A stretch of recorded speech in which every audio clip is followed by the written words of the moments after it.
லஞ்சம் பெறாமல் மக்கள் பணி செய்து வரும் தூத்துக்குடி மாவட்டம் ஸ்ரீவைகுண்டம் சட்டமன்ற தொகுதி காங்கிரஸ் எம்எல்ஏ ஊர்வசி அமிர்தராஜ் குறித்த செய்தி தொகுப்பினை பார்க்கலாம்.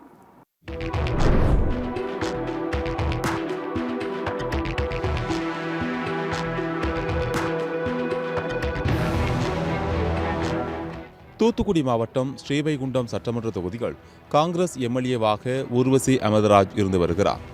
இவரது தந்தை ஊர்வசி செல்வராஜ் 2006ஆம் ஆண்டு முதல் 2009ஆம் ஆண்டு வரையிலான காலகட்டத்தில் ஸ்ரீவைகுண்டம் சட்டமன்ற உறுப்பினராக பதவி வகித்து வந்தார்.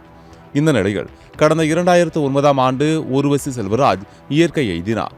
இந்நிலையில் 2021ஆம் ஆண்டு சட்டமன்ற தேர்தலில் ஸ்ரீவைகுண்டம் சட்டமன்ற தொகுதியில் ஊர்வசி செல்வராஜின் மகன் ஊர்வசி அமிர்தராஜ் வேட்பாளராக களமிறங்கி வெற்றி பெற்றார்.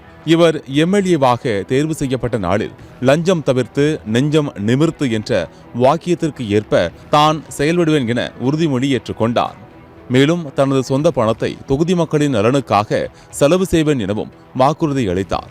இந்த வாக்குறுதியின்படி மாற்றுத்திறனாளிகளுக்கான 3 சக்கர வாகனங்கள், முதியவர்களுக்கு மாதந்தோறும் ஓய்வூதியம் ஆகியவற்றை பெற்றுத் தந்தார்.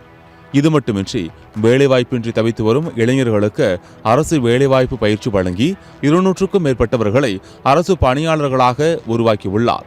ஸ்ரீவைகுண்டம் தொகுதி முழுவதும் பட்டி தொட்டி எங்கும் சாலைகள் அமைத்து தந்தும் ஏரல் தாலுகாவை தனி தாலுகாவாக உருவாக்கியும் பல்வேறு சாதனைகளை படைத்துள்ளார். இந்நிலையில் ஏப்ரல் 23ஆம் தேதி நடைபெறவுள்ள தமிழ்நாடு சட்டமன்ற தேர்தலில் தற்போதைய எம்எல்ஏ ஊர்வசி அமிர்தராஜ் ஸ்ரீவைகுண்டம் தொகுதிகள் போட்டியிடுகிறார்.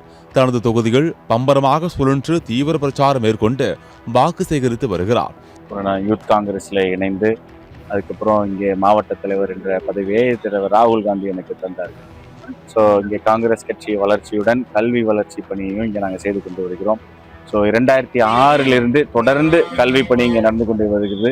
கடந்த 5 ஆண்டுகளில் வருடத்திற்கு 25 மாணவர்கள் என்ற எண்ணிக்கையில் எங்களுடைய பொறியியல் கல்லூரியில் படித்துக்கொண்டு இலவசமாக படித்துக் கொண்டிருக்கிறார்கள். இப்போது சுமார் 125 மாணவர்கள் கடந்த 5 ஆண்டுகள் மட்டும் இருக்கிறாங்க. இந்த 21 தேர்தலிலே நான் சுற்றி வரும்பொழுது படித்த இளைஞர்கள் நிறைய பேர் இருக்கிறாங்க என்பதை நாங்கள் உணர்ந்தோம். வேலை இல்லை, அதே நேரம் அவர்களுக்கு அரசு வேலை வேண்டும் என்று கேட்டுக்கொண்டிருந்தார்கள்.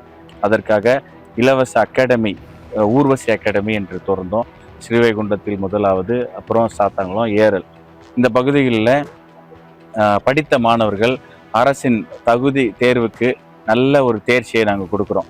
சுமார் 200க்கும் மேற்பட்ட மாணவர்கள் இதன் மூலமாக வேலைவாய்ப்பு அடைந்திருக்கிறாங்க. அரசு துறைகளிலே ரயில்வேஸாக இருக்கட்டும், ரெவன்யூவாக இருக்கட்டும், போலீஸாக இருக்கட்டும், நம்முடைய தொகுதி மாணவர்கள் அரசு வேலையிலே அமர்வது என்கிறது ஒரு எங்களுக்கே ஒரு பெருமிதமாகவும் மனதுக்கு நிறைவை தருகிறது. அந்த அகாடமியில் பல ஆயிரம் மாணவர்கள் பயன்பெற்று வருகிறார்கள்.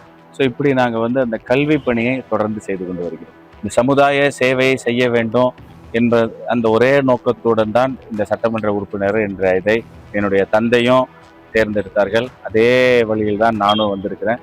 அதனால் வந்த நோக்கத்தை செய்து முடிக்க வேண்டும் என்ற ஒரே ஒரு குறிக்கோள் தான் இருக்கிறதே தவிர எங்களுக்கு வேற எந்த ஒரு டிஸ்ட்ராக்ஷன்ஸும் கிடையாது. ஸ்ரீவைகுண்டம் அருகே உள்ள கரையடியூர் பகுதிகள் பிரச்சாரத்திற்கு சென்ற காங்கிரஸ் வேட்பாளரும் எம்எல்ஏவுமான ஊர்வசி அமிர்தராஜ் பொதுமக்களை சந்தித்து தனக்கு ஆதரவு கோரினார். அப்போது லஞ்சம் பெறாமல் தங்கள் தொகுதிக்கு பல்வேறு பயனுள்ள பணிகளை மேற்கொண்டு வரும் சட்டமன்ற உறுப்பினர் ஊர்வசி அமிர்தராஜை அப்பகுதி மக்கள் வெகுவாக பாராட்டினர்.